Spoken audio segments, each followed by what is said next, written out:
Thank you, and welcome to the Assembly Committee on Education. Will Secretary please call the roll? Assemblywoman Duran, Here. Assemblyman Flores, Present. Assemblywoman Gorlow, Here. Assemblywoman Hanson, Here. Assemblywoman Hardy, Here. Assemblywoman Krasner, Here. Assemblywoman Marzola, Here. Assemblyman MacArthur, Here. Assemblywoman Miller, Here. Assemblywoman Nguyen, Here. Assemblywoman Tolles, Here. Assemblywoman Torres, Here. Chair Bilbray Axelrod. Here. Thank you. We have all members present, so we do have a quorum. Welcome to those of you watching us online or on our YouTube channel, and to those participating on our Zoom or by phone. A few housekeeping measures that we've got to get out of the way. If you haven't done so, please make sure to mute your microphone when you're not speaking to minimize background noise. Committee members, I ask you to keep your cameras on for the duration of the meeting to ensure a quorum is present. We do expect courtesy and respect in this committee. We don't always agree on policy, but we need to be respectful of each other in the legislative process. Reminder to folks that you can find all meeting materials on the committee's website, on Nellis, on NV Ledge. And to those of you watching online in this virtual world, we do have several screens going on at once. So if you see committee members looking away, they are likely looking at materials and or exhibits for the bill at hand. We have one bill and a work session this afternoon. We're going to hear the work session first and then move on to our bill hearing. At this time, I will open the work session on Assembly Bill 38. Thank you, Chair Bilbray Axelrod. For the record, Christy Robusto, Research Division, Legislative Council Bureau. As nonpartisan staff, I'm not here to advocate for issues. I'm here to assist members with policy issues brought forward to this committee. The bill on today's work session is Assembly Bill 38, sponsored by the Assembly Committee on Education on behalf of the Department of Education and heard on February 16th. The bill revises the membership and duties of the Advisory Technical Skills Committee appointed by the superintendent of the school district that has established a program of career and technical education and exempts such a committee from Nevada's open meeting law. It allows the superintendent to consult with certain stakeholders to perform the advisory committee's duties and revises certain provisions governing work-based learning programs of school districts and charter schools. There is one proposed amendment to this measure, which was proposed by Yvette Williams, chair of the Clark County Black Caucus. And the proposed amendment provides that subsection 6A of section 2 require that the information for the report on the number of pupils participating in the work-based learning program be disaggregated by race, ethnicity, and special populations. Thank you, Chair. Thank you, Ms. Robusto. Before we take a motion, are there any questions on AB 38? I think we do have some questions. I see Vice Chair Miller has a question, Assemblyman Arthur has a question, Assemblywoman Torres has a question. So we'll go in that order, starting with Vice Chair. Thank you, Chair. My questions are, I know at the last meeting, we all appreciate the fact that we had the ability to read through the full amendment thoroughly.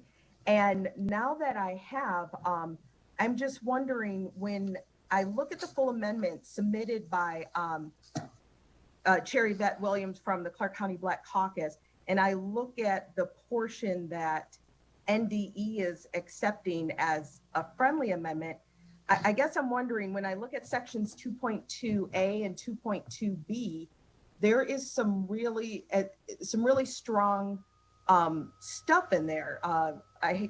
Stuff isn't a great word, but again, there's some great policies that talk about describing and providing the activities and ensuring equal access, and how will, the strategies to overcome barriers and providing these programs and activities. So I guess I'm wondering if someone from NDE can explain to us why these portions of the amendment were eliminated. There was one portion accepted about aggregating the data by special populations, but I guess I'm just wondering why the other sections weren't accepted.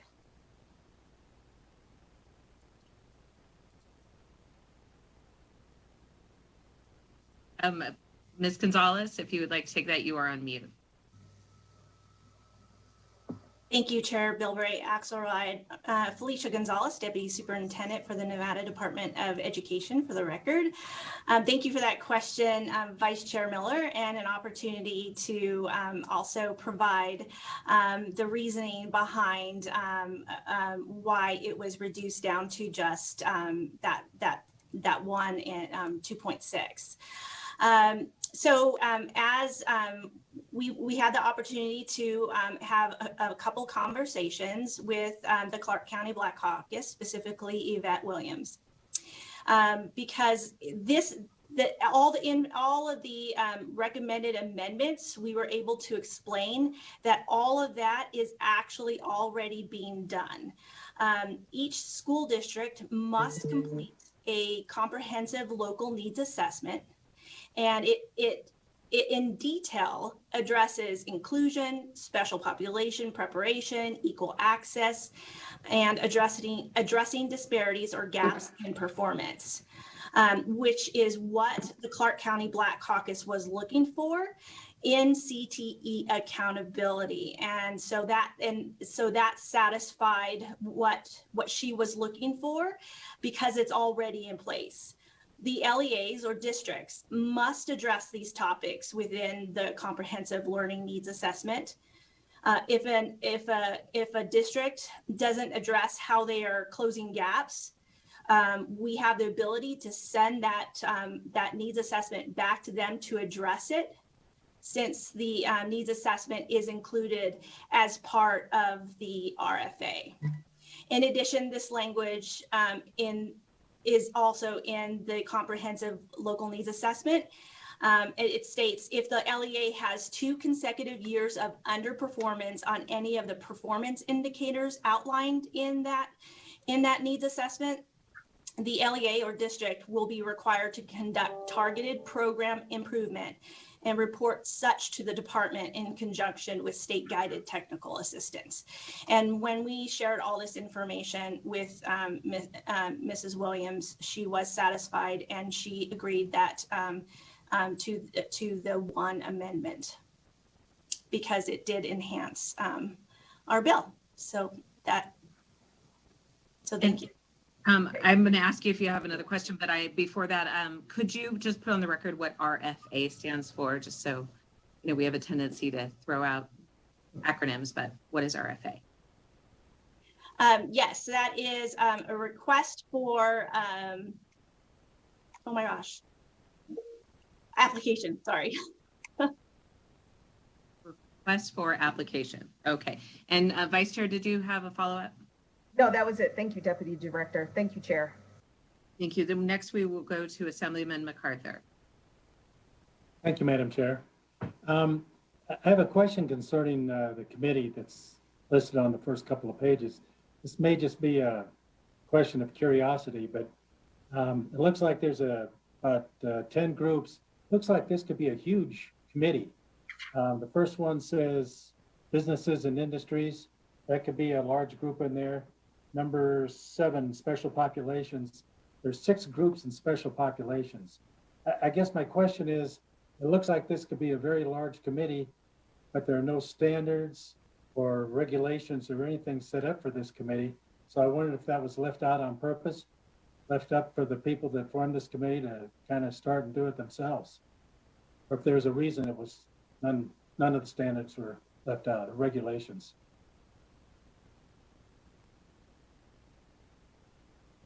Ms. Gonzalez? Felicia Gonzalez for record. Thank you so much for that question, Assemblyman MacArthur. So the special populations are actually specified in federal Perkins, and it details, it outlines each one of those groups that we must include when we make decisions.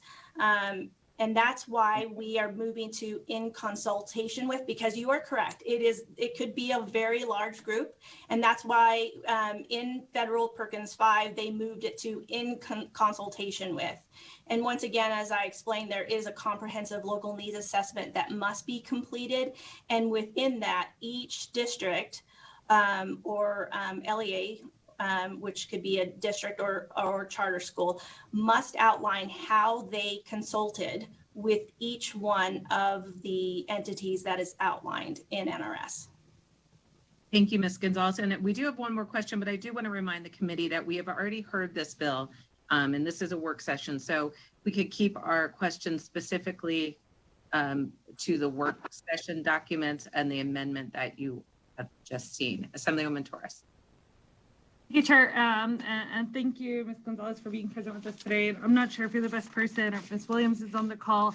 I just want to understand the definition of special populations. It might be somewhere else in statute, but if you could just give me the definition of special populations so I know what that includes.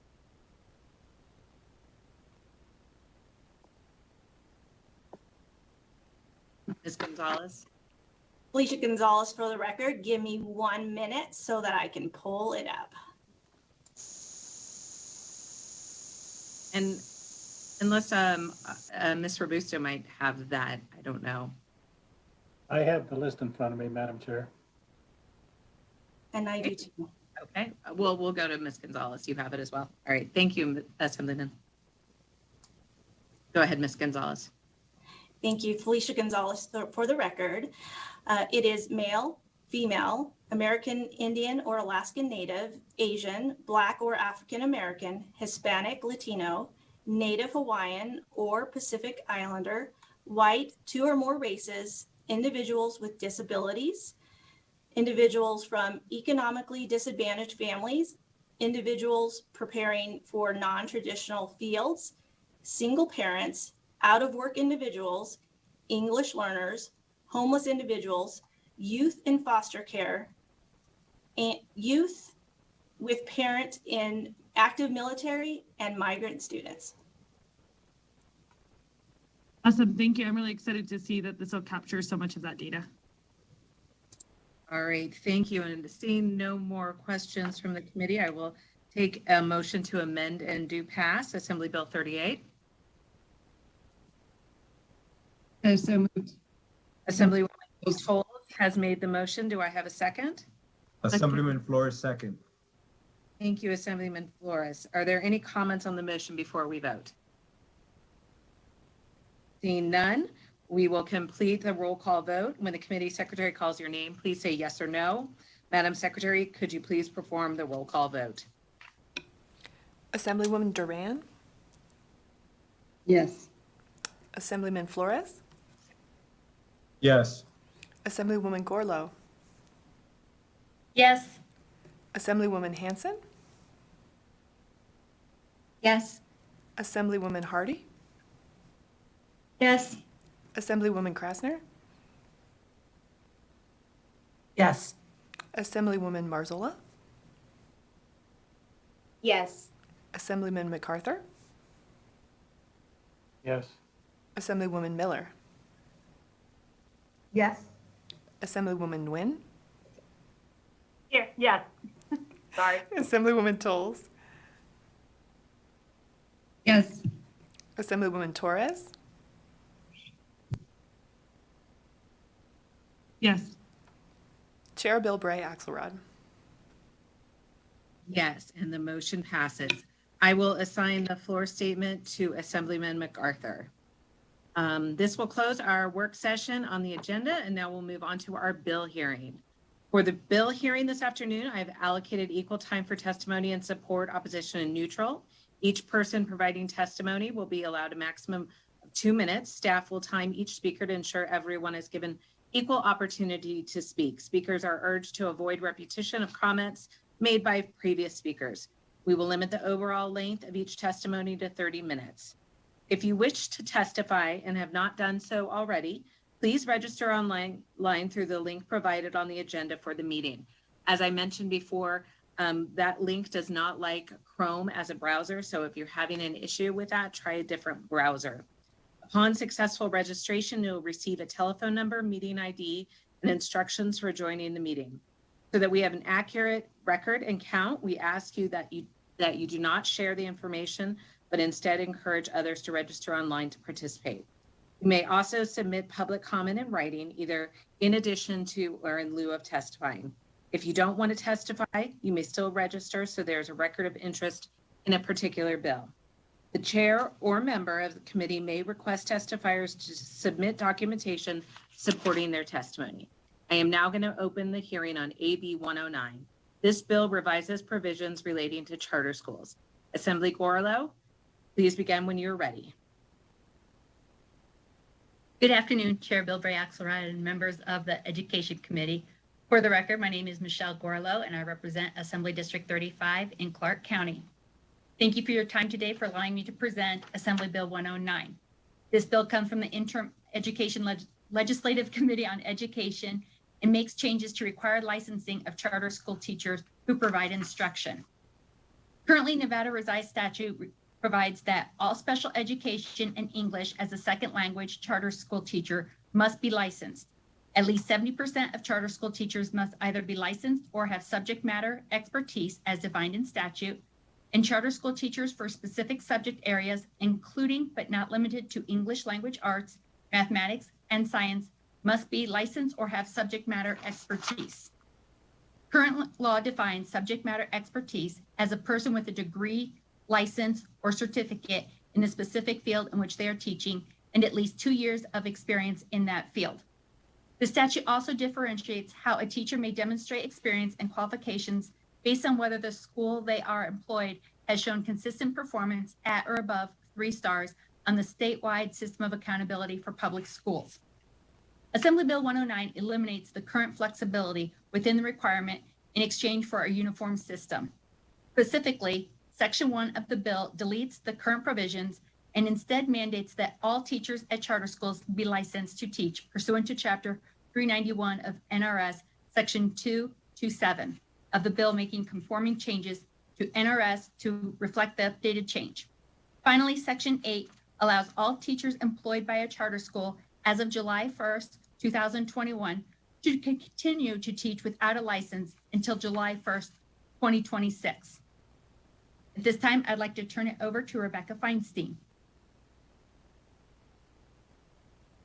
Good afternoon, Rebecca Fiden, Executive Director of the State Public Charter School Authority, for the record. I'm here today to answer any questions that the committee may have. I will just provide some brief context. As the committee is likely aware, this topic came up on numerous meetings of the Interim Education Committee during the 2020 interim. At the end of that interim session in late summer, we were asked by the Legislative Council Bureau staff to share any proposed changes to help to clarify the statutes related to teacher licensure, which entails NRS 388A 518. In order to come up with that proposal, we did 3 things. First, we aggregated the data we looked at the aggregated data for our schools, found that there are very few unlicensed teachers in our schools. Last year, that was 36. This year, that data shows that there are 39 unlicensed teachers. Second, we talked to charter school principals about the hiring process and the licensure process. And then third, we looked back at the history of that statute. And so we put forth a memo, which is posted today as an exhibit. And the proposal that we put forth is at the bottom of page 2. And again, I'm happy to answer any questions that the committee has today regarding this statute or the context with regard to charter schools in general. Thank you very much. I will open it up to questions. I know that I was Skyped that Assemblywoman Nguyen and Vice Chair Miller both have questions. Are there other questions from the committee so I can write them down? I see Assemblywoman Tolles. Anyone else? Okay, so we'll start with those 3. Assemblywoman Nguyen, go ahead. Thank you, Chair Bilbray Axelrod, and thank you for presenting this bill, Assemblywoman Gorlow. When I first got it, I obviously have some concerns because there was so much red that was crossed out, and there was like 2 lines of blue to like insert in there. And on first blush, it seems like that. So I did go back and look at some of the interim work to see, what was some of the discussions that led to this bill being proposed. I just have some concerns. I know that you said it impacts 39 teachers as a whole right now, but who are those teachers? I'm imagining they're like in these like little niche programs or electives, and we are always cutting things in the arts and music and those kind of like programming. And it just seems like this would limit and cut some of those types of unique programming and like the arts. So can you kind of address some of that maybe? Chair Bilbray Axelrod, if you'd like me to jump in here. Assemblywoman Gorlow, is that what you would like? Yes, that would be fine. Thank you. Thank you, Ms. Fiden. Go ahead. Thank you, Rebecca Fiden, for the record. Thank you for the question. The majority of these individuals at this point are folks teaching in what we refer to as specials, so our non-core content areas. Those might include your traditional specials, such as dance or PE, but also some unique ones, photography, media arts, yoga, so some kind of niche classes that charter schools sometimes have because of the unique models that they operate under their charter contract. Chair, may I follow up? Absolutely. Like in the Clark County School District or outside of the charter schools, do we have individuals that are able to teach in these kind of like niche areas, for lack of a better term? Or like, is there a mechanism to allow people to teach in these niche areas without having to have a full teaching license? Assemblywoman Gorlow, would you like to take that, or? Actually, if Ms. Fiden is available to answer that question, I think she might be better suited for that one. Sure, Rebecca Fiden for the record. I don't operate a school district, so I don't want to speak on behalf of a school district, but my understanding is that is one thing that does make charter schools unique, is having this carve out. Currently it is 30% that can be unlicensed. And again, based on the numbers, we have between 2,000 and 2,500 charter school teachers. Very, very few of them fall into that category of being unlicensed, but that is a unique thing to charter schools, is my understanding. And Chair, if I could make a quick comment. Yeah. In the Clark County School District, and I will assume probably in Washoe as well, and the other districts throughout the state, they can do a business and industry license. So many of those niche areas get special license and can just show expertise in the area, but they still get licensed. Chair, may I just ask another follow-up question regarding that? Yes. So, and I'm not sure who would be able to answer this. So let's say you had let's say you are teaching at a charter school and you were very limited because you taught like some sort of like, orchestral like instrument, and you didn't have a teaching license. Could you go and get one of these business and industry licenses fairly easily and then continue to work at the charter school under that license? Or would you have to get a full teaching license? For the record, Assemblywoman Michelle Gorlow, I'm not actually positive on that, but what I would like to know is that many of the orchestral performers do actually have degrees. For research last night, I was looking up the Las Vegas Philharmonic, and not everybody had their bio listed, but those that did have their bio, all but 2 listed degrees in either bachelor's or master's. There was 1 doctorate, and of the 2 that did not list their degrees, one of them was teaching at UNLV and CSN, so I will assume that they do have a degree. But as someone who's played an instrument since I was in the 4th grade, what I could tell you is that I could teach someone to play the flute. I cannot teach someone to play a trumpet or play a string instrument. The flute is a C instrument, and there's other instruments that are known as a B flat instrument. So So their tone is different. I don't have expertise in music theory. So just because you can do something doesn't necessarily mean that you can teach it. I know we've all met some really brilliant people, especially in some of the math and sciences, and yet when you ask them to explain a problem to you, they're talking way above your head. So I think it's important to understand that just because you are an expert in a field doesn't necessarily translate in being able to teach, and especially when you're going to manage a classroom, because that in itself is a very valuable skill. Thank you, Assemblywoman. And before we continue, I did want to reach out to Ms. Robusto, who did have some clarifying comments regarding charter's ability and business and industry licensing. You're on mute. Apologies. Christy Robusto, Research Division, LCB for the record. So in consultation with legal, even though legal counsel is not currently on the call, we discussed this previously, and it was per legal that business and industry endorsement does not require a holder to otherwise have a license issued pursuant to Chapter 391 of NRS. Therefore, a person holding this endorsement would not be able to teach in a charter school with the way Section 1 of AB 109 is currently written. And then NAC 391.120 sets forth requirements for a person to receive secondary license with an endorsement in career and technical education, which would be covered under 109.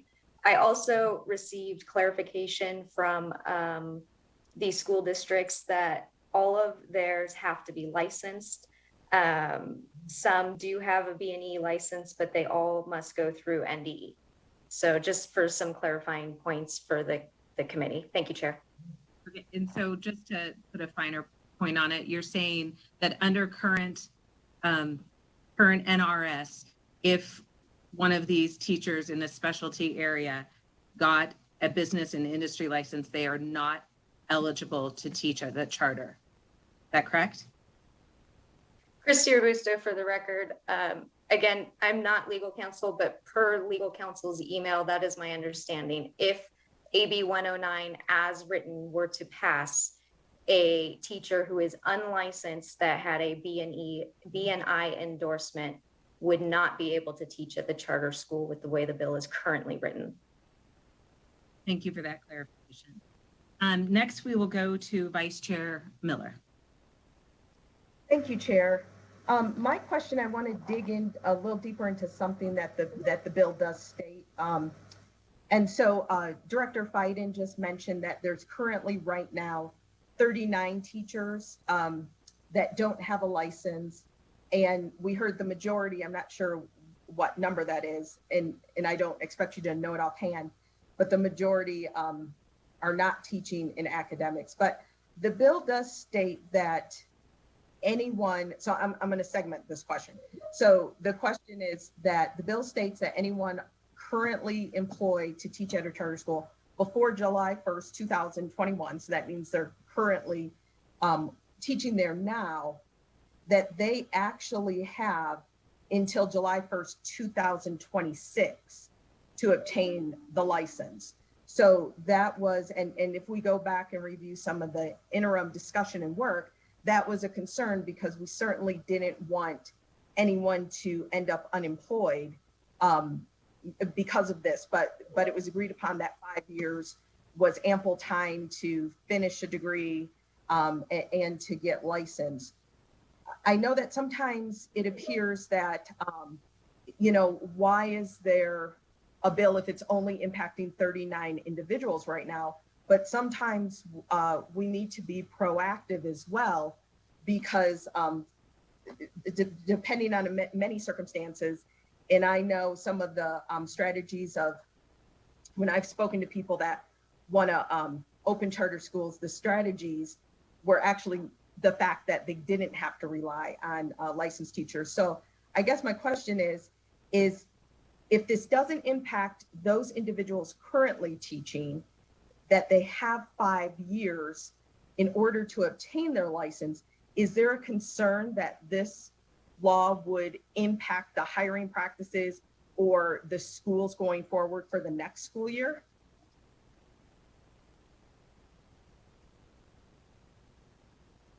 Thank you And I very think much. For the record, Assemblywoman Michelle Gorlow, thank you very much for the question, and I will punt this one over to Ms. Biden.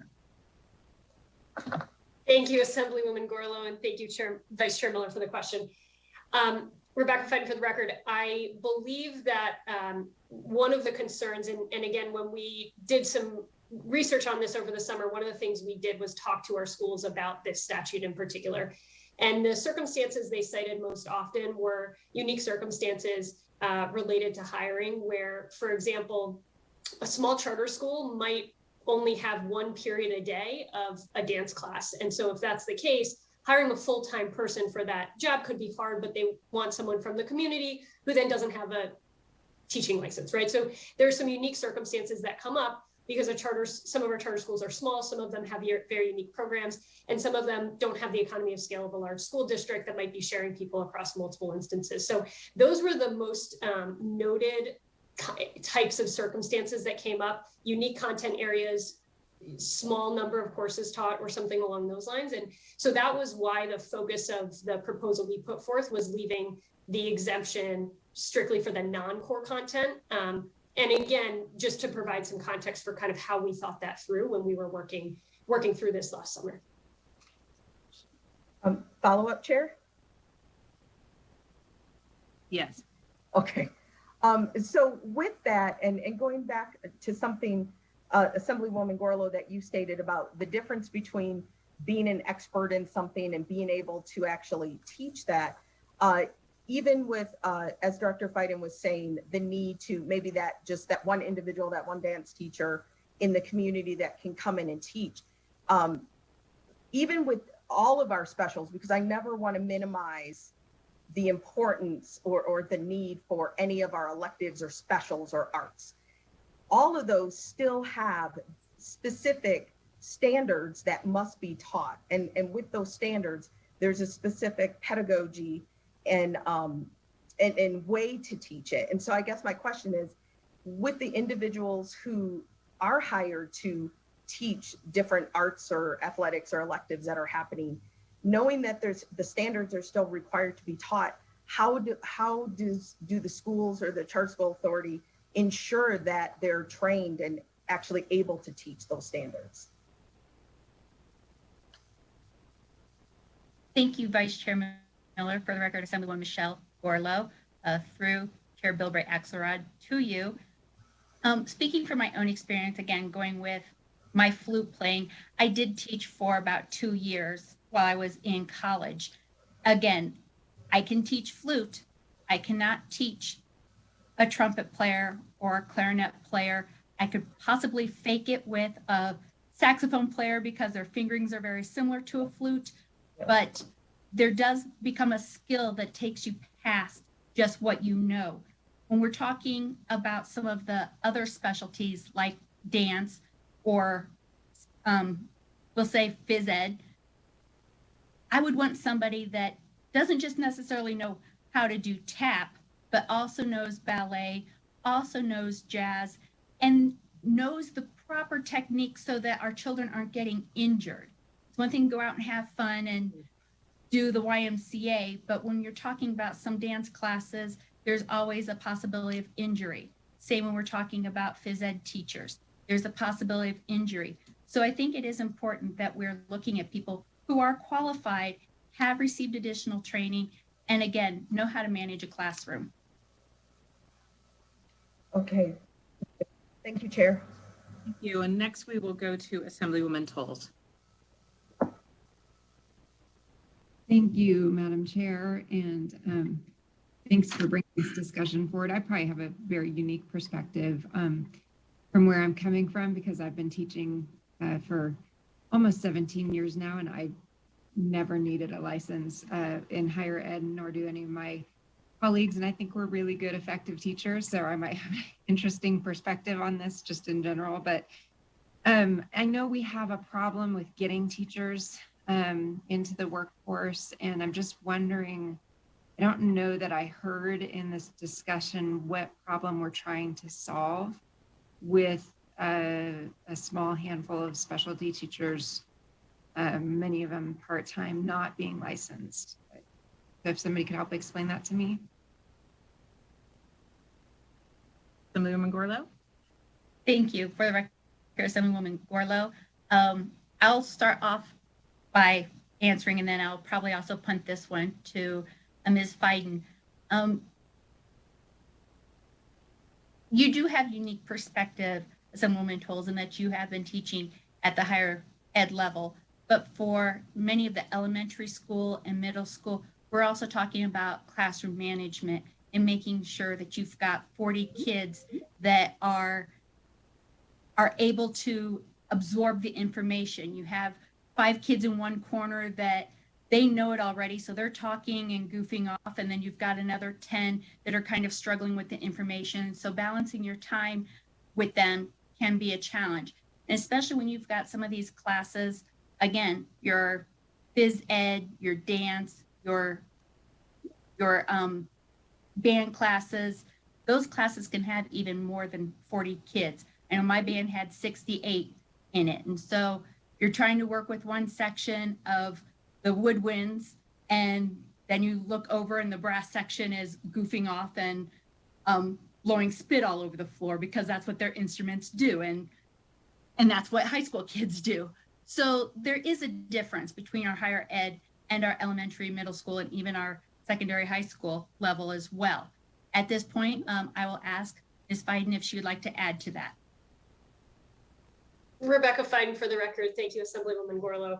I just wanted to briefly add that, when we looked back at the statute at its original drafting back in 1997 and to where it is today, the reality is it's become significantly more complex. And I think I said delicately over the summer, and I will say again, I do think the statute is not a model of clarity. And so I do think there is reason to clarify and simplify this statute for ease of implementation as well as ease of oversight. But again, that's through the lens of the State Public Charter School Authority and through the experience that we've had and the conversations we've had. We didn't sponsor this bill, but are happy to answer questions. And I do think there's a need to help to clarify the language of it. Thank you. Follow up, Madam Chair? Sure. Thanks. And I definitely don't mean to suggest we should get rid of licensing or that there's not definitely unique challenges there, just more explaining my mind frame whenever we have these conversations about this. But I do notice that there was an exhibit and there was a proposed amendment. And so I was wondering if the Charter School Authority could walk us through what that proposed amendment entailed, just because I have it here before me. I don't believe that amendment came from the Charter Authority. Is that correct, Ms. Fiden? I should clarify, it's from our interim memo that was given on September 11th, 2020. Okay, thank you for the clarification. Some language in the second section of that, some proposed language that I just wanted to ask for some clarification or just a walkthrough of that. Ms. Fiden, go ahead. Thank you, Chair Bilbray Axelrod. For the record, Rebecca Fiden, again, the request to us was potential proposals to clarify the language. And so what you see before you is just that at the bottom of page 2. I'll briefly summarize here. We proposed first that we maintain the requirement for special education EL teachers to be licensed as currently required. We add and clarify that all core content areas, and so all core subjects, those teachers would be required to be licensed, and that at least 70% of all teachers would have to be licensed. Again, those that weren't licensed would have to be outside of the core content, outside of the EL and special ed. And so, again, it's far less than 30% right now, but we stuck with the construct of the initial statute as written. And then for our non-licensed teachers, continue to require that they be background checked as is established in NRS 3DA 515, as well as some qualifications related to their experience and expertise. And then finally, Assemblywoman Gorlow did a very, very thoughtful and clear explanation of a statute that we sometimes find confusing. But two of the confusing parts of that statute are the subject matter expertise component and the differentiation based by school performance. And we recommended doing away with both of those, as I think they lead to some complexity that candidly just does not serve schools or the authority particularly well, given the conversations we had. So hopefully that provides a summary. And again, that was our attempt to help to provide some suggestions on clarification to the teacher licensure statute. Got it. Thank you. Are you good? Okay, thank you. We do have some more questions coming in, as I suspected we would. So the next three will be Assemblywoman Margolis, Assemblyman Flores, and Assemblywoman Hanson. So we'll start with you, Assemblywoman Margolis. Thank you, Chair. I have a couple of questions, if that's okay. My first one is on page 4, section 2. I see that teachers has been deleted, and it's been deleted in section 3, section 4, section 5, and I'm just wondering why. Before the record, Assemblywoman Michelle Gorlow, I will send this to Ms. Fiden. When I read it, it was saying that the administrators were the ones that were to, I apologize. I was thinking they were on reporting. Never mind. We'll just ask Ms. Fiden. Or we could also have Ms. Robusto if you wanted to. Certainly, Christy Robusto, for the record. With regard to sections 2 through 7 of the bill, as Assemblywoman Gorlow noted during her initial remarks, these are conforming changes to the bill. So what they've done is they've gone through, when legal wrote the bill, they've gone through and seen other statutes that would be impacted by the change in section 1 and have updated those statutes accordingly. So for example, in section 2, where it says NRS 388A.5334 is amended so that the department shall adopt regulations that establish a procedure for the notification, tracking, and monitoring of the status of criminal cases involving, and then it deletes out teachers and so it says involving administrators who are employed by the charter school but are not licensed pursuant to Chapter 391. That is a conforming change because section 1 would require that all teachers at a charter school be licensed, and so therefore that statute would no longer apply to them. Okay, thank you for that answer. But if we go to page 6, section 8, it actually gives the teachers that are employed by our charter school on or before July 1st, 2021 to have until 2026 to be licensed. So who is monitoring them for that amount of time? Am I making sense with my question? Certainly. Christy Robusto for the record. Thank you, Assemblywoman Marzola. That is a clarification that I will have to reach out to our legal counsel and get back to the committee for you. Perfect. Thank you so much. I appreciate that. Thank you. And Chair, if I can just ask one more question, please. Sure. Thank you. Last question. If this bill passes, will it eliminate the business and industry licensed teachers from teaching in charter schools as a whole? For the record, Assemblywoman Michelle Gorlow, I do not believe that it will, but I will get clarification from Ms. Biden. Rebecca Fiden for the record. I actually, the legal opinion that Mr. Bruto provided earlier, I did not have the details on, so I might ask her to speak to that since she's had that conversation with LCD's legal counsel instead. Certainly, Christy Robusto for the record. Again, policy analyst, not legal counsel, but per legal counsel's advice. And I'd be happy to, again, get more information for the committee following this hearing from them in writing to everybody. Business and industry endorsements do not require are not required to otherwise have a license issued pursuant to Chapter 391 of NRS.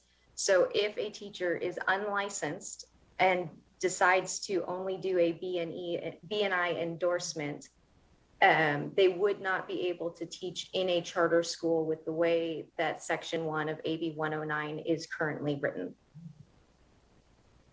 Thank you. And thank you for the presentation. Thank you, Chair. Thank you, Assemblywoman Marzola. We will next go to Assemblyman Flores. Thank you, Madam Chair, and thank you, Assemblywoman, for the bill presentation. And I tend to oversimplify things sometimes and I think it's just because it's easier for me. But if I could just recap the whole conversation, and I really appreciate the committee's questions, because I think I walked in thinking one thing, and then now after having had the meaningful dialogue, I'm trying to just simplify it. So just for the sake of clarity, and I want you to, where I'm oversimplifying it, to tell me, no, you're making that too simple. It's actually more complex. But if my understanding from if I could recap, it impacts less than 40 teachers. We're not talking about core subjects. And the real concern here is, from me trying to decipher what the issue we're trying to address, is that Section 1 as written is maybe slightly overburdensome with the amount of text, but that there's no actual real heavy fear or concern that's been brought forth. Am I oversimplifying any one of those statements? And if I am, because I'm just trying to, again, I've gone through the whole conversation, and so I'm saying, well, it's less than 40, we're not talking about core subjects, and we have a lot of crossing out of text, but I still haven't been able to understand where the meeting occurred, that there was a meeting of the minds, there's stakeholders involved in a conversation saying, we have a huge problem right here. If we don't do this, here's what's going to continue to happen. Or if we were saying, these schools where we have this situation are underperforming. So is it that we believe that the schools aren't performing well? I'm just trying to understand, beyond saying we want clarity in the NRS, on top of that, we're trying to fix this other thing. And I guess if you could help me, and I may have missed it, but what that is. What is the, on top of there being a lot of language here, the stakeholder meeting agrees that we're also need to do this because there's this huge problem right here. If you could help me, please. Thank you for the question, Assemblyman Flores. For the record, this is Assemblywoman Michelle Gorlow. And I think that a lot of this is to conform and make sure that all of our teachers are qualified, not only again in the subject matter, but also in classroom management and other specific skills that are necessary to teach. It is my understanding that there may be a couple of teachers that are in core classes that are not certified, but yes, the majority of them are in what we call the specials. And even though they're unique and niche classes, these are still areas that an employee or a teacher should have specific skills. And again, that class management and knowing, I keep going back to a band, but knowing the difference between a B flat instrument and a C instrument and being able to help with that. So I think it's more for conformity, making sure that everybody is licensed and are capable of teaching our children to the best of their ability. If Ms. Fiden would like to add to that, please chime in.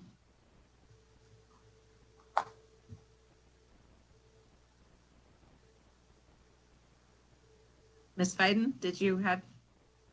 No, I don't have anything to add. Again, Rebecca Fiden for the record, this wasn't our bill. We're just here to answer questions and had received some questions on it. So nothing to add at this point. Assemblyman Thank you. Flores, did you have? And Madam Chair, yeah, if I could just make a quick comment, and I appreciate the desire to want conforming changes and or to kind of say we want everybody to have, this basic set of skill set. It's just I have a hard time when we're talking about niche subjects because, and I may be wrong in this assessment. Maybe Assemblywoman Gorlo, you can help me with that. But my perspective in that is that if you have a subject matter expert, so if I'm just going to use a very simple analogy that may not specifically pertain to this, but let's say a welder, right? Somebody's been a welder for 20 years and they want to come into the classroom.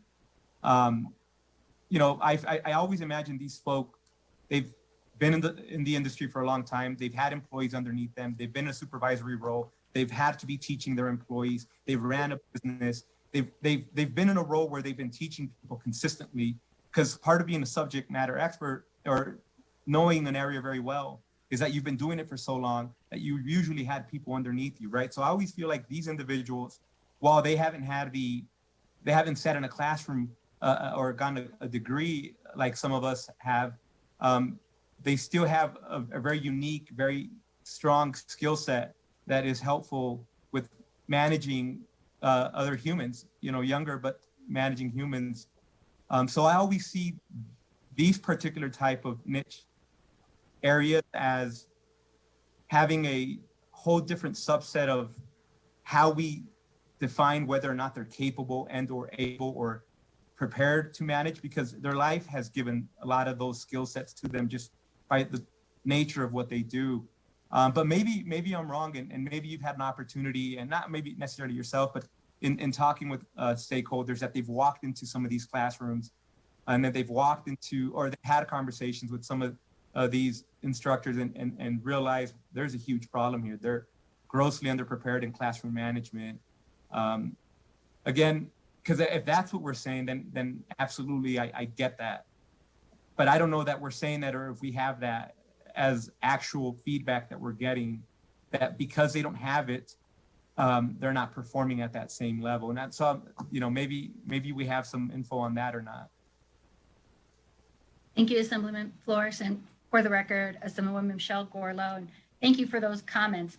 It's my understanding that a welder would be able to get a business and industry license and that they would be able to teach, but talking to legal counsel, that might not be what's going on with Section 1. So I don't believe that is the intent, that someone with a business and industry license could not teach. So I will work with legal and clarify that for you.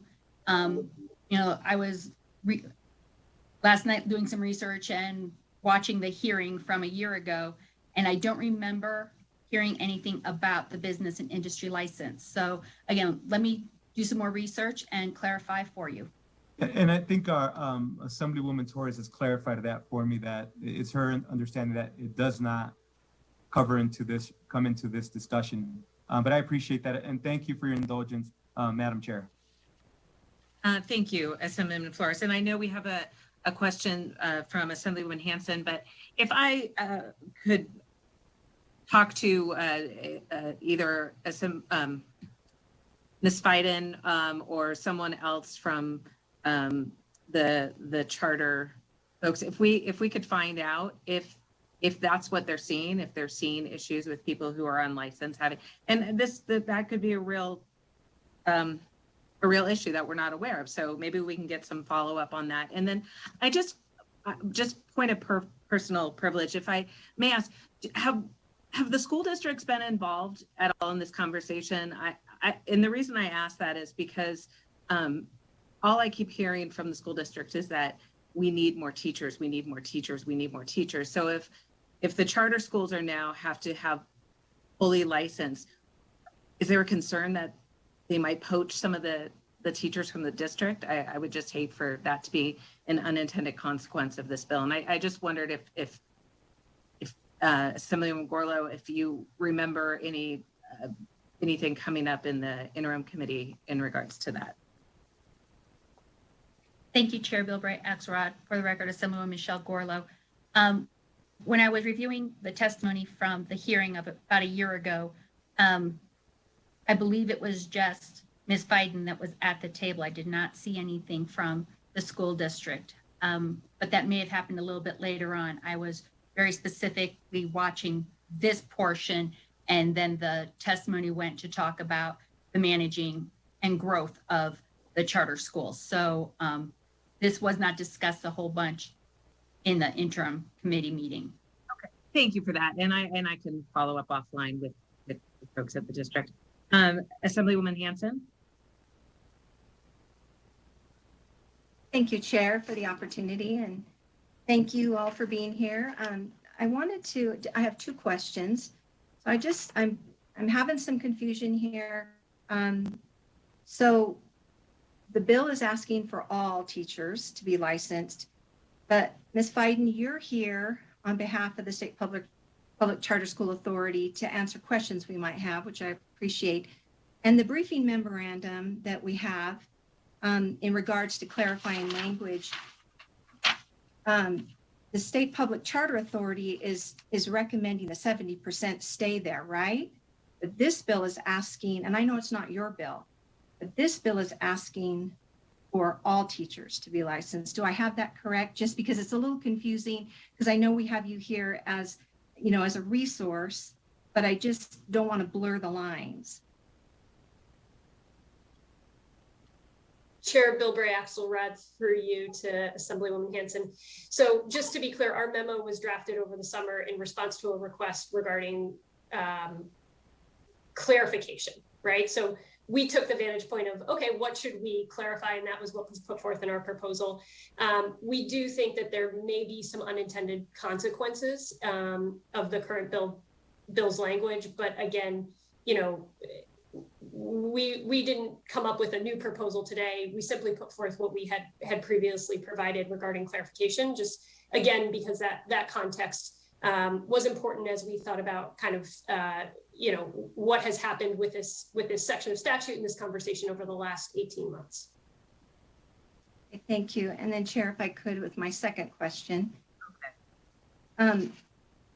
Assemblywoman Gorlow, so what was the genesis for this bill? What problems were we seeing? Do we have any real life, real antidotes of what was going on? Maybe that this bill will solve that problem. Do we have any real life examples that you could share with us? And Assemblywoman Hanson, I think you're asking something very similar to what Assemblyman Flores asked.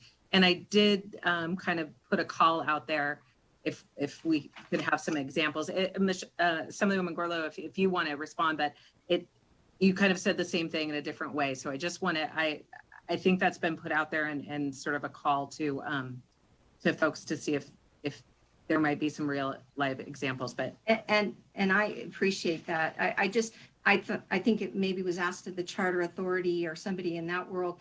I was just curious if the Assemblywoman Gorlow had, I know with me, I have constituents that bring issues for bills. I was just curious if she had any constituents or people that in her circle that had concerns.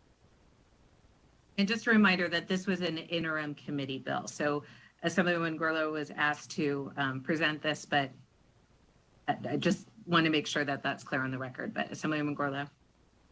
Thank you, Chair Bilbray Axelrod. And for the record, Assemblywoman Michelle Gorlow. And yes, as a reminder, this is a committee bill. However, you know, for personal experience, I can tell you I had a friend that had a daughter that was in a charter school in middle school and ended up that the math teacher was not certified and used to go home and have her husband explain the math questions and then come back the next day. However, I did not share that story in the interim committee. And there was, in the review of the minutes, there were nobody came up to share a story like that. But since you asked, that's one of my own personal experiences, but it had nothing to do with this bill being brought forth. Thank you. And I think we can all agree that those core subjects should not even be on the table and we need to have licensed. I think we're all in agreement on that one. I think that I have Assemblywoman Hardy next in. And I do want to get to all the questions, but I just checked and we do have 14 people on the line to testify. So maybe if everyone's okay with this, that this would be the last question from committee. if there's more questions that come up after testimony, I'm okay with that, but this will be the last question for now. Assemblywoman Hardy.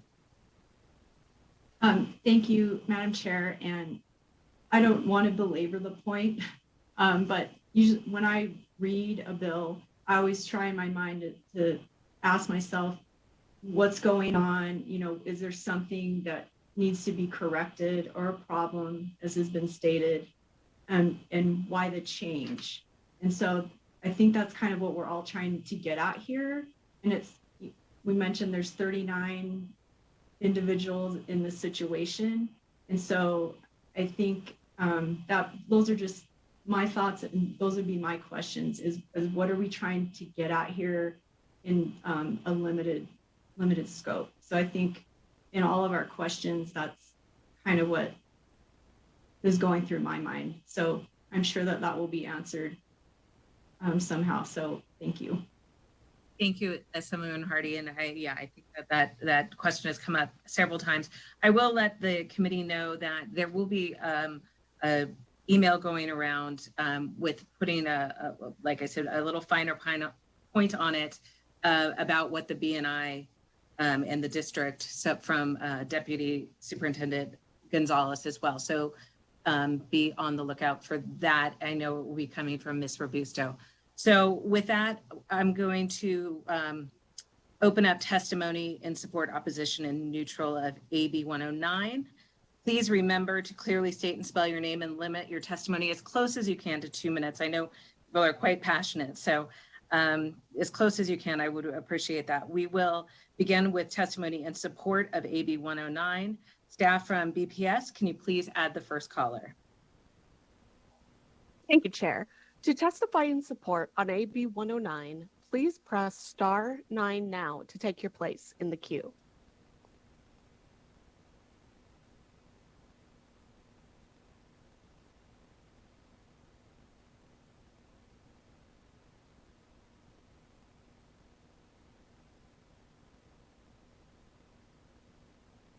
Caller with the last 3 digits of 486. Can you press *6 to unmute? Please slowly state and spell your name. Oh, I'm sorry. Please slowly state and spell your name for the record. You have 2 minutes and may begin. And I just wanted to let BPS. Nevada. What is coming up is the committee is not yet on the screen. Go ahead, Mr. Marks. I apologize. Thank you. Alexander Marks of the Nevada State Education Association. In keeping with NSCA's theme of listen to educators, I'm going to read some comments from Nevada educators about the need for a bill like AB 109 from Selena Relu Hatch up north. All students deserve a rigorous and quality education supported by highly trained and qualified teachers. Students at charter schools are no different from students in public schools in this regard. It seems like common sense to insist that teachers at charter schools are held to the same standards as teachers in public schools across Nevada. Why this isn't already law is beyond me and speaks to the disturbing lack of accountability charters have faced in our state. Teachers are teachers, regardless of the type of school that employs them. They should be held to the same standards, and in the state of Nevada, that means a teaching license. From Gary Murphy down south in North Las Vegas, charter schools should have the same standards as far as licensure in public schools, especially because charter schools receive state money. Also, Nevada students deserve a licensed teacher in the classroom and not just teachers with substitute licenses. From a recent article in the Nevada Current, the Charter Authority was unclear how many teachers only have a substitute license, so I think that's worth addressing. From a retired member up north, Susan Kaiser, the art of teaching is a craft learned through study, hard work, and application in the classroom. Successful educators are those who have been trained in best practices, interpret student learning and challenges, and respond to their unique needs to facilitate their success. Completing a credential program and participating in ongoing professional development is why students in public schools generally outperform their peers in charter schools. There is no substitute for an educator who's earned their teaching credential rather than just beginning in their journey as a lifelong learner. Every student deserves to learn from a certified educator. We have plenty more. They'll be on our website if you would care to read them. The key is that licensure should be required. AB 109 is a common sense measure and one more way to ensure accountability. Thank you. Thank you, Mr. Marks. BPS, can we go to the next caller? Caller with the last 3 digits of 577, please slowly state and spell your name for the record. You will have 2 minutes and may begin. Good afternoon, Madam Chair. Chris Daly, D-A-L-Y, Nevada State Education Association, the voice of Nevada educators for over 120 years. NSCA supports AB 109, requiring all charter school teachers to be licensed. AB 109 is an important accountability measure to help level the playing field between charter schools and neighborhood public schools, while also helping ensure every Nevada student has access to a highly qualified teacher. During the last legislative session, as well as at the interim, NSCA pushed for greater accountability for charter schools. We applaud the Interim Committee on Education's introduction of AB 109, a common sense measure to require all teachers who provide instruction at a charter school to be licensed to teach in this state. The explosive growth of charters has been driven by deliberate billionaire-backed efforts to exempt charters from the basic safeguards and standards that apply to our neighborhood public schools. This growth has created an uneven dynamic, undermining local public schools and communities without producing an overall increase in student learning and growth. It's important to note that most recent studies have shown that traditional public schools outperform charter schools when accounting for student demographics. We know charter schools in Nevada teach a lower percentage of students who are English learners, students in poverty, and students with individualized education plans. Regarding the profession of teaching, educator leader Linda Darling Hammond has said, quote, "Teaching is the profession on which all other professions depend. There's a pretty wide and deep basket of knowledge that teachers need to have. They need to understand how people learn and how people learn differently. They need to know how people develop in social and emotional and academic and moral and physical ways, and how all those areas of child development interact with each other. They need to understand the relationship, for example, between emotion and learning. Teachers also need to know how to build a curriculum that gets kids from wherever they are to the curriculum goals we have for them. They need to understand assessment, not only how to give a test and give a grade, but also how to assess how kids are learning, and then either reshape the teaching or help students revise their own work so that they can improve," end quote. Great teaching takes so much more than just subject matter expertise or even excellence in another field. AB 109 recognizes this and honors the profession of teaching and the educators who have committed significant time and energy in rigorous study and practice to become great teachers. Thank you. Thank you, Mr. Daly. BPS, do we have another caller in support? Caller with the last three digits of 084. Can you please press *6 to unmute? Please slowly state and spell your name for the record. You have 2 minutes and may begin. Good afternoon, Chairwoman Bilberry Axelrod and members of the committee. For the record, my name is Tom Wellman, W-E-L-L-M-A-N, and I'm a resident of Assembly Senate District 1. I was employed by the Clark County School District for 32 years. I was a classroom teacher and a school counselor. I successfully retired from the school district and currently serving as president of the Nevada NSCA Retired Program.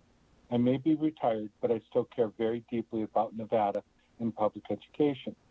I'm here this afternoon to offer my public comments regarding AB 109.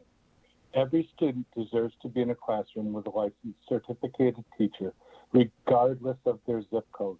A licensed teacher is prepared to instruct students in the subject they're certified in to teach.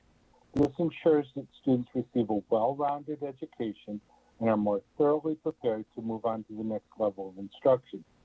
Students that receive instruction from a licensed teacher are more well-rounded and better prepared to go on to higher education or technical studies and are prepared to take their place in a global economy. Students and parents deserve this accountability from the teachers in our schools and classrooms. I support AB 109 and urge you to move this bill forward and into law. Thank you, Mr. Wellman, and thank you for your years of teaching our kids. Do we have another caller in support?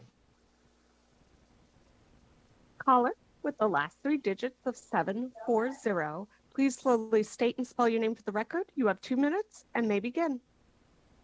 Good afternoon. My name is Steve Horner, H-O-R-N-E-R. Madam Chairman and members of the committee, I live in Assembly District 35 and Senate District 39.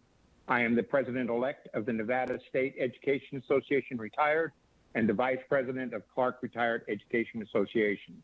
I agree with the previous testimony. I just want to add that to maintain a license, you have to continue your education. And as a non-licensed teacher, they would no longer have to continue with their education. And that's an important part. So I am a Me Too, and I strongly urge the passage of AB 109, and I will submit my testimony in writing. Thank you very much. Thank you, Mr. Horner. Next caller in support.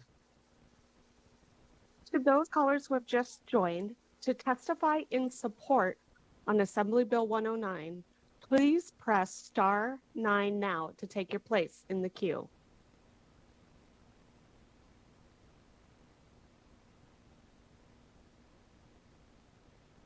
Caller with the last 3 digits of 962, can you press star 6 to unmute?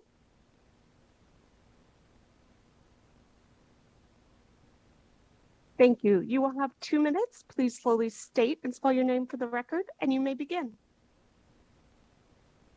Good afternoon. My name is Ignacio Prado, Ignacio Prado. I'm the Executive Director and Principal of Futuro Academy Charter School. I think in all, on the balance of the law, it represents our reality. We have no unlicensed teachers in our building currently. I think I'll add, there was a discussion earlier about anecdotal evidence. We did at one point, when we only had kindergarten and first grade and 115 students in the building, hire an adjunct professor from CSN to teach some Spanish classes who came for a very limited amount of hours per week on a contracted basis. This person did not hold a teaching license at the time. And then obviously as we scaled up, our plans changed, and now that position and that enrichment program is being taught by a licensed teacher that's currently employed full-time at our school. So I think on the whole, I support the concept of generally licensing our teachers, especially in the core areas. I would just submit that perhaps the friendly amendments that's been referenced may just provide for us to have some opportunities to do some of these special,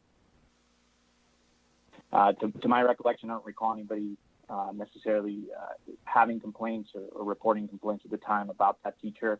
And I, if anything, recall a lot of gratitude that we were able to provide that elementary Spanish opportunity that's really unusual. So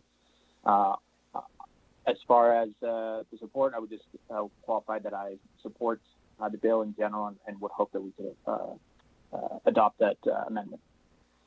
Mr. Prado, if I may, so under our standing rules, if you're in support, you are in support of the bill as it's written. It sounds to me like you like the bill, but you would like to incorporate possibly amendments. So if it's okay with you, I will put you in the opposition. But for the record, we know that you like the general concept of the bill. You just think it should be slightly amended. Is that fair to say? Yeah, I actually attempted to select a neutral option. I submitted my testimony in writing, so I think that's probably the most accurate. This bill became a law. It represents our operational reality anyways. So thank you. Thank you, Mr. Prado, for calling in, and thank you for all you do. Next caller, do we have a caller in support? To the callers who just joined, to testify in support on AB 109, please press star 9 now to take your place in the queue.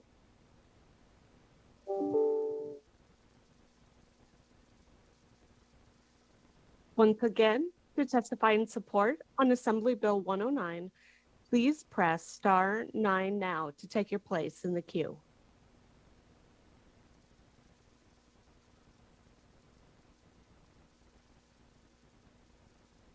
Chair, at this time, the line is open and working, but there are no more callers to testify in support on Assembly Bill 109.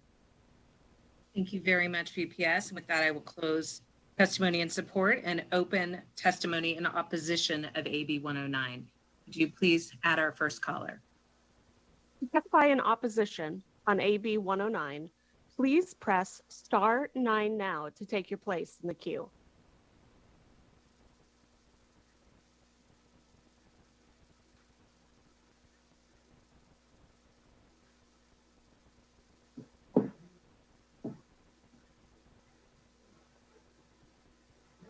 Caller with the last 3 digits of 244, please slowly state and spell your name for the record. You have 2 minutes and may begin. Thank you. Madam Chair, members of the committee, For the record, my name is Victor Salcido with the Charter School Association of Nevada. We had originally signed in under neutral as well, but based on some of the responses from LCB concerning that B and I issue that was discussed, that forced me to change and file under opposition, and at least until that issue is clarified, because that changes the calculation quite a bit as far as the impact it would have. With that said, what I would like to say is that I believe everything that happens in this committee should be focused on the best results for the students. What is best for our children? And I have zero doubt that every single member of this committee wants that. It's not easy to run a campaign, put yourself out there, and dedicate all the time that's necessary to serve once you're elected. But you do it because you want to do good, and you serve on this particular committee because you want to do what's good for our students. I believe that's how we should look at this bill. I believe it should be student-focused and student-first.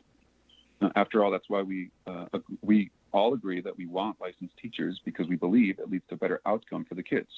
It's as simple as that. By the same token, I see these 38 or 39 teachers out of approximately 2,400 positions that we're talking about here, and I ask myself, does having them on campus teaching these particular subjects benefit our students? Does it enrich their educational experience? I would answer that it does. And because I reached those two conclusions, that one, we want licensed teachers for the benefit of the students, and two, we want these enriching options for the benefit of our students, I believe we can come to a common sense compromise that, again, would be for the benefit of our students. I believe we have a good opportunity to achieve that here. Student focused, student first, and thank you for your time. Thank you very much, Mr. Salcido. Do we have another caller in opposition? Caller with the last three digits of 681, please press star 6 to unmute. Hi, my name is Darlene Anderson, D-A-R-L-E-N-E, Anderson, A-N-D-E-R-S-O-N. And I have a great concern with the limited outcomes of children who are high in poverty, who have disabilities or learn differently, simply because I saw where the Nevada Department of Education dropped down to high school students to work with children. I don't know exactly who they work with, but I did see legislation that was written that for children up to age 4 could work with an uncredentialed person. And I'm sorry, with all of the behavioral issues and the high incarceration rate, and once children are not learning by the 3rd grade, then we need to fear. And as Tyrone Thompson demonstrated, that all children can learn given the same access to the same services. And I believe that the intervention of bills written in Nevada allow for manipulation of federal law, but it doesn't in essence, because there's still basic requirements for under Title I, under IDEA, and for the teacher training for teachers who don't want to teach with those children. You don't have enough teachers simply because teachers get to choose where they work, and all services are equitably divided. But when you have higher functioning programs, teachers want to work there. Lower functioning programs, teachers don't want to work there. Temporary teachers. And this is dysfunctional. I've never seen anything like this in my life. It's called manipulation, supplanting. I've seen it, and I'm frightened because some kids never have an opportunity. And you need to know suicide is real. And thank you. And I'm living right over here at Lake Mead and Boulder Highway. And I don't know my district. I've been here for 3 years, and I've participated in democracy stuff and voted and all that other stuff. Get little information, even in the live streams, little information about how things are governed here. But when you see it, it's frightening. Thank you.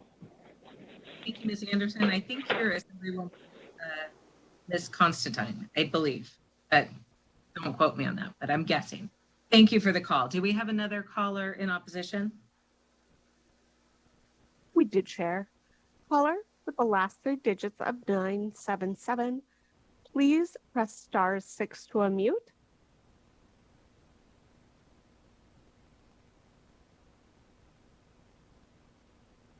Caller with the last three digits of 977, please slowly state and spell your name for the record. You have 2 minutes and may begin. My name is Sheila Moulton, S-H-E-I-L-A-M-O-U-L-T-O-N.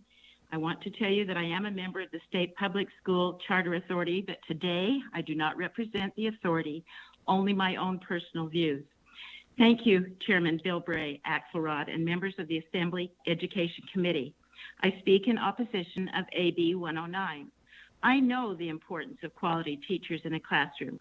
I have served as a substitute teacher in CCSD before being elected and serving 12 years as a CCSD trustee. During those trustee years, I recall needing to hire over 3,000 teachers a year. And often as the school year began, we were hundreds of teachers short using long-term subs. But I do have three grave concerns over AB 109. First of all, the loss of flexibility.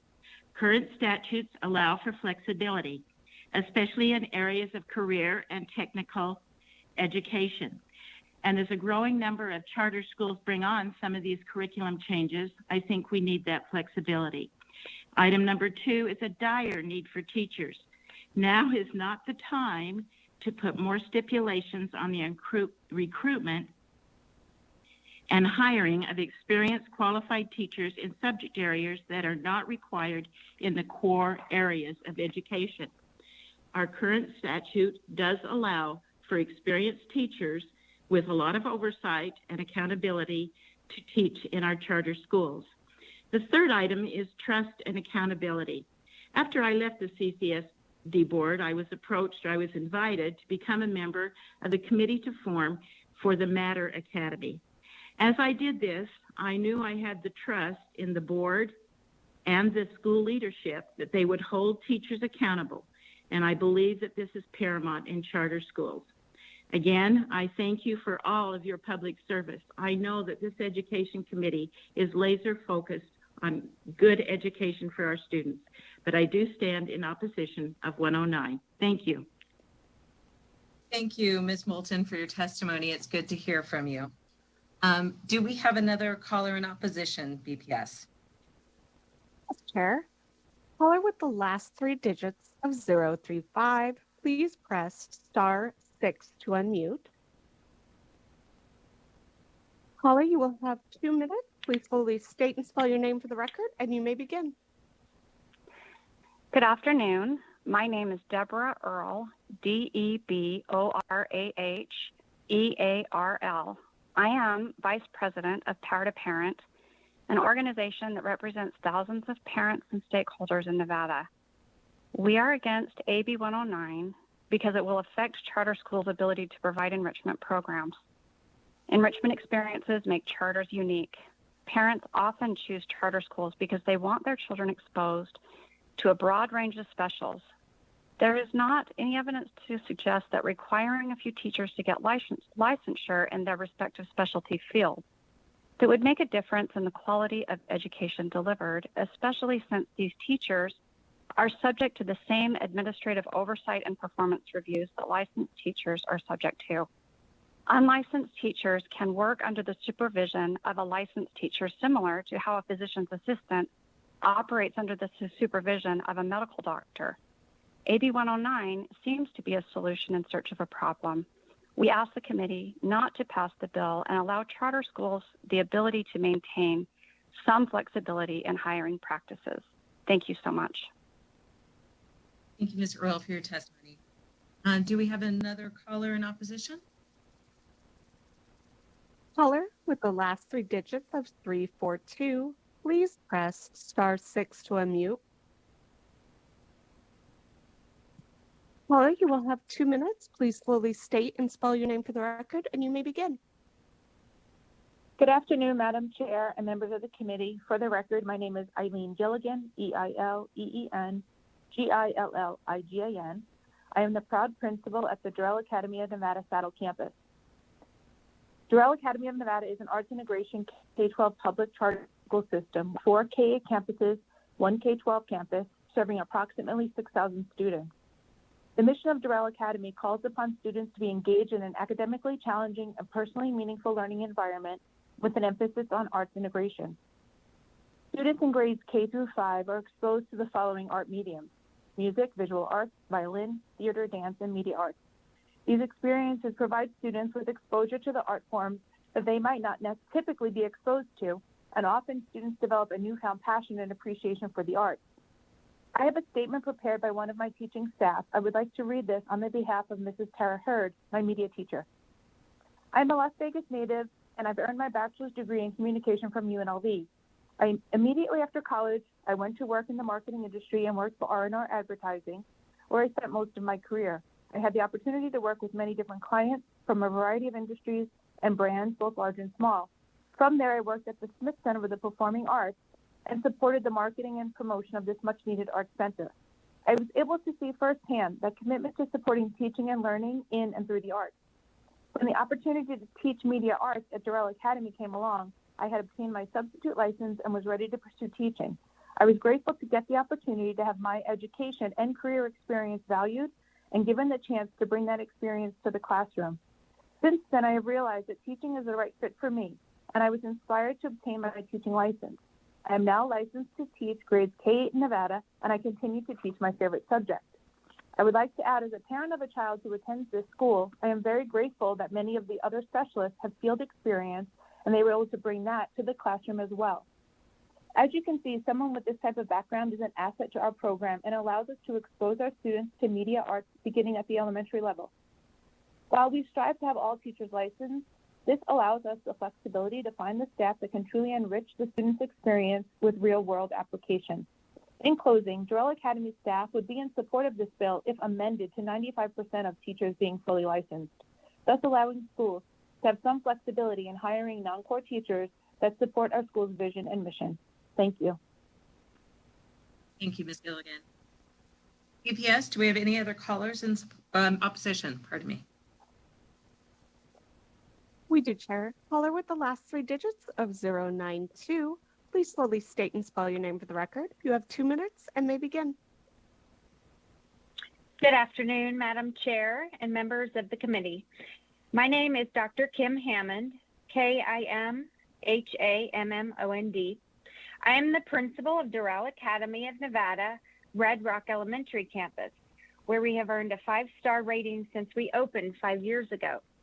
Durrell Academy is an arts integration K-12 public charter school system with 4 K-8 schools and 1 K-12 school serving 6,000 students. In my arts integration charter school, we serve 790 students, and we have the wonderful ability to provide supplemental enrichment to our students in addition to core curriculum. In addition to our students receiving a weekly music class from a fully licensed music specialist, we are also able to provide a violin program to expose students to an instrumental experience. I have found that hiring a part-time violin teacher for elementary students is a very challenging process due to the unique and specialized qualifications of that position. The success of our program requires a teacher who specializes in the teaching of elementary violin methods such as Suzuki, and most of our violin teachers in the Durrell system also perform in a professional capacity. In our school's opening year, we hired a part-time violin teacher for 3 periods a day to teach violin to elementary students in a classroom setting. This teacher was also a professional violinist who performed with the Philharmonic. With the leadership of this violin teacher, we developed a partnership with the Nevada School of the Arts during our first year, and together with NSA, we established an after-school violin conservatory where students were given the opportunity to sign up for private and semi-private violin lessons here at the school campus, taught by our teacher, who was also an employee of Nevada School of the Arts. This program was of great benefit to our students of working parents, as they were able to access private lessons at the school campus while parents were still at work. In addition, our violin teacher taught private lessons at a fraction of the cost of lessons at the Nevada School of the Arts. And furthermore, the school offered scholarships to students who needed financial assistance to attend our conservatory. The half-time violin teacher position is a very unique position and requires specialized qualifications. And as such, in order for charter schools to continue the unique and specialized programming that schools of choice have to offer, Durrell Academy would support the licensing bill at 95% of the school staff to allow for non-core specialized teachers to continue the important work they do with our students that provides exposure and appreciation for the arts in our schools. Thank you for your time. Thank you, Ms. Hammond. BPS, do we have any other callers in opposition? Caller with the last three digits of 462. Please press *6 now to unmute. Please slowly state and spell your name for the record. You have 2 minutes and may begin.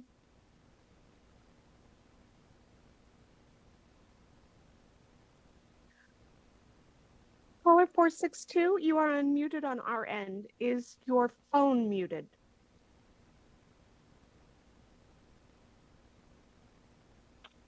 Can you hear me now? We can hear you now. Please go ahead. Thank you. Thank you. My apologies. Good afternoon, Madam Chair and members of the committee. My name is Kelly Gerdes, Kelley Gerdes, and I am the principal of Doral Academy of Nevada, Fire Mesa campus. I would like to share with you a statement prepared by my amazing dance teacher, Nicole Binder. As a professional ballet dancer, I have had the opportunity to perform in over 18 countries and 21 states. I began my career at the age of 7 as a scholarship student with numerous professional ballet companies and now have over 50 years of experience in dance. After retiring from the professional ballet world, I began teaching in professional ballet schools, as well as 3 years in Cadwallader Middle School Show Choir, Gilbert Magnet School's Go Move Dance program through Nevada Ballet Theater's Outreach program, and many more. In 2015, I was hired by Mrs. Gerdes to teach the dance program for Doral Fire Mesa. This was a true dream for me since I was teaching kindergarten through 8th grade, as well as continuing the Go Move Dance after school program.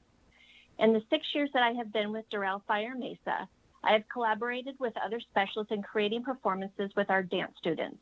These performances have not only been for our school community, but also the Doral Gala, the Cirque du Soleil Mystere cast, crew, and director on the stage at Treasure Island, and the Springs Preserve 5K Run fundraiser for children. We have been recognized numerous times by Nevada's congressional delegation for our student performances. I not only teach our students dance, but also teach our students how to train hard, discipline themselves, a healthy etiquette, trust and confidence in themselves, experiences from around the world, a professional commitment, self-drive, and connecting dance to life. In closing, I first met Ms. Binder when she worked with Nevada Ballet Company and taught the Go Move Dance after-school program at Gilbert Magnet School. When I opened Doral Fire Mesa 6 years ago, I knew I immediately wanted Ms. Binder to teach dance. Her experience, passion, background, love for teaching, and the experiences she gives students is outstanding. Although the state of Nevada does have a business and industry license for dance, it is only applicable for grades 7 through 12. As of now, there isn't an option for kindergarten through 5th grade as it is not a core subject. In closing, Doral Academy staff would be in support of the bill if amended to 95% of teachers being fully licensed, thus allowing schools to have some flexibility in hiring non-core teachers that support the school's vision and mission. Thank you. Thank you, Ms. Gerdes. BPS, do we have any other calls in opposition? To the callers who have just joined, to testify in opposition on Assembly Bill 109, please press *9 now to take your place in the queue.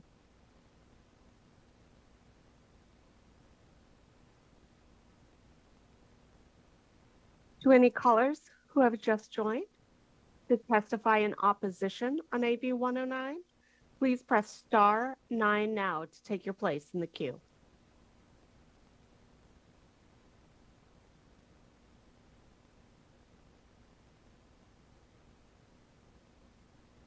Chair, at this time, the line is open and working, but we have no more callers in opposition on Assembly Bill 109. Thank you, BPS, and I will close opposition testimony and open neutral testimony. Is there anyone wishing to testify in neutral on the bill? To testify in neutral on Assembly Bill 109, please press *9 now to take your place in the queue.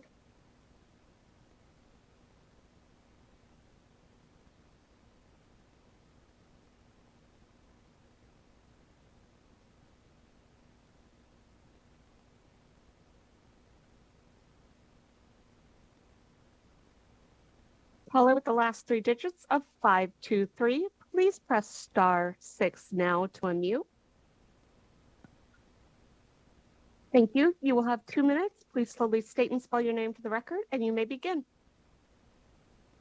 Thank you, Madam Chair. My name is Tom Clark. That's TOMCLARK. I'm here on behalf of STRIDE, formerly known as K-12, the partner with the Nevada Virtual Academy, a 3-star public distance learning charter school here in Nevada.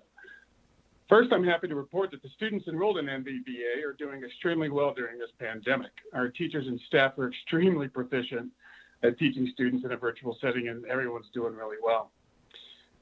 In regards to AB 109, I called and confirmed just yesterday that 100% of the teachers at the Virtual Academy are licensed. But we may at times employ experts as teachers for the same reasons discussed by the previous speakers and members of the committee. So with that, Madam Chair, thank you. Are there any other callers in the neutral position on AB 109? Caller with the last 3 digits of 967. Please press *6 now to unmute. Please slowly state and spell your name for the record. You have 2 minutes and may begin. Thank you, Chair Bill Bray Axelrod and committee members for your consideration today. For the record, my name is Bob DeRuse, D-E-R-U-S-E. I'm the director of ACE Charter High School. ACE High School is a Washoe County School District sponsored charter school.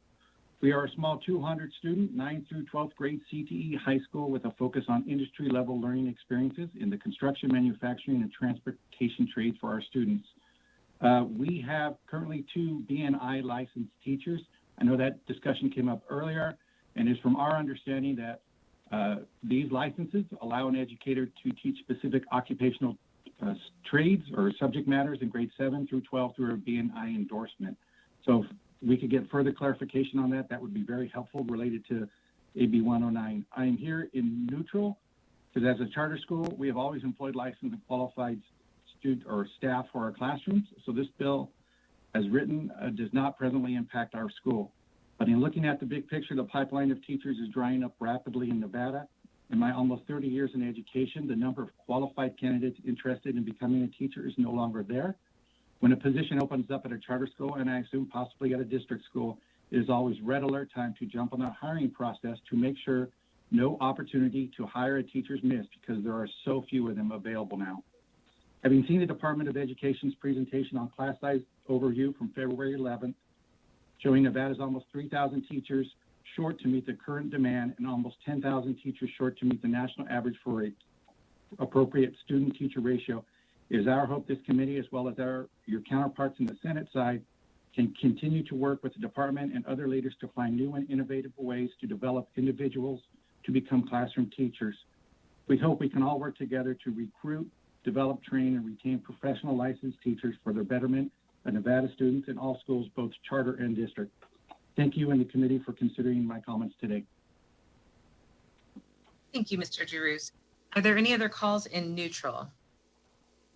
I'm sorry, yes, in neutral. Sorry, Chair. To testify in neutral on Assembly Bill 109, please press *9 now to take your place in the queue. To testify in neutral on Assembly Bill 109, please press *9 now to take your place in the queue.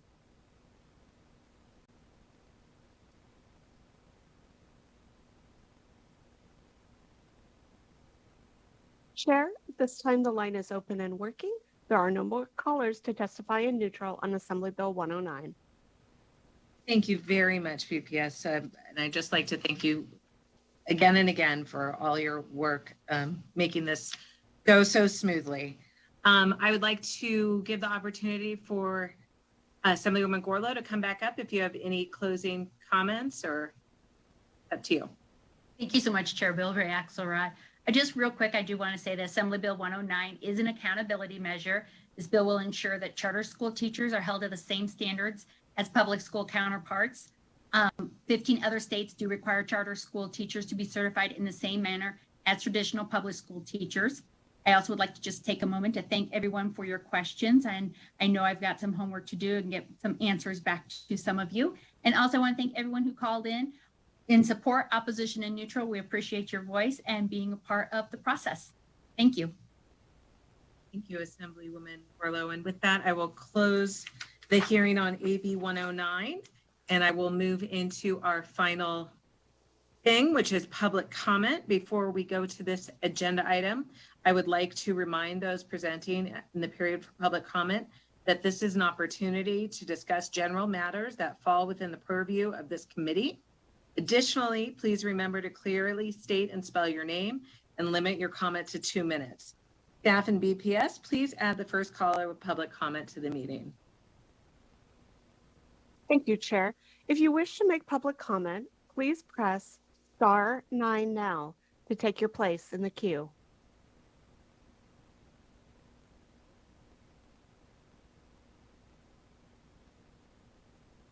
Caller with the last 3 digits of 490, please press *6 to unmute. You will have 2 minutes. Please slowly state and spell your name for the record, and you may begin. Hello, my name is Cyrus Hojati, CYRUSHOJJATY. I'm just curious, we have this very large public education system, compulsory schooling. Are students really learning? That's just really my question. You know, we wake up early in the morning, take all the lessons, do all the homework, cram for exams. Are we really, really learning? And a lot of people like to point out grades as a symbol of whether people have understood the concepts. I really don't see that as true education. I see real education as somebody absorbing the material and contributing to the real world. You know, we often think that the schools here are underperforming because of the grades, but in reality, I don't see grades as measure of true education nor credentials. I think that one of the reasons why students don't do so well is mainly due to parental influence. Many of their parents did not do well in school while they were younger. But the reality is credential levels really necessarily determines how smart you are. And we talk all about funding. How are we going to get funding at this rate if the U.S. national debt keeps skyrocketing? Do you really think we can have a debt to GDP ratio of 500%? Tell me, do you really think this is going to work? Because at this rate, we certainly are. So my question is, are kids really learning? Doing the homework, cramming for exams, is this real education? Or maybe we have to admit that more and more students need more flexible ways of learning, or perhaps more people learn on their own. Because all the stress, all the pushing, and just all of the inconvenience of this system, are kids really learning? Let's talk about this. Because I don't really think that grades and somehow credentials is somehow a measure of true education. It's kind of like saying, well, 100 degrees in Las Vegas is the same level as 100 degrees in Atlanta. And we know that that's just not how things actually feel. So why are we doing this? Should we think about that maybe we need to understand that this few-size-fits approach doesn't work for everyone? People tell me I'm very smart, but the SATs do not reveal that. So is this really, really worth it? Are kids really learning? Mr. Odeji, you are Thank you. Over 2 minutes. Thank you. Thank you for the call. BPS, do we have any other callers for public comment? Caller with the last 3 digits of 072, please press *6 to unmute. Caller, you will have 2 minutes. Please slowly state and spell your name for the record, and you may begin.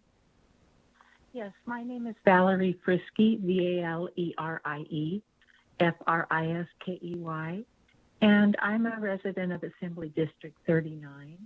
I retired after teaching for 45 years in Nevada, the last 37 years in Lyon County, and I'm active in the Nevada State Education Association retired group.